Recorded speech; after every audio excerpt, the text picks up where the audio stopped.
Hebu tueleweshe kidogo, mlokole ni mtu wa aina gani? Yani ukisema mimi ni mlokole unatakiwa uweje? Jambo la kwanza, mimi sio mlokole. Mimi nimeokoka. Okay. Kwa sababu mlokole ni term fulani ambayo ililetwa na watu kwa ajili ya kuwakashifu watu waliookoka. Na ni term ambayo imekuja miaka ya wakati wokovu unaingia kwenye nchi, miaka 60 70 hapo. Actually wokovu uliingia zaidi nyuma zaidi kwa historia nilivyokaa na wazee wa zamani.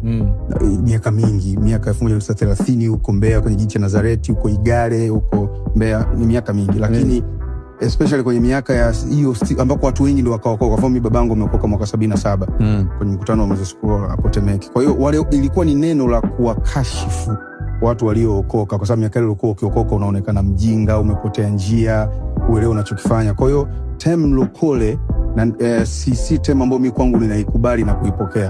Kwa sababu even the Bible nita quote na mpaka mstari wa Biblia unasema kabisa kwamba Biblia inasema katika Rumi 10:9 kwamba kwa maana ukikiri kwa kinywa na kuamini moyoni mwako ya kwa Bwana Yesu, ya kwamba Yesu alikufa na kufuka, utaokoka. Haisemi utakuwa mlokole. Inasema utaokoka. Kwa sababu mimi nimeokoka, lakini sio mlokole. Kwa hiyo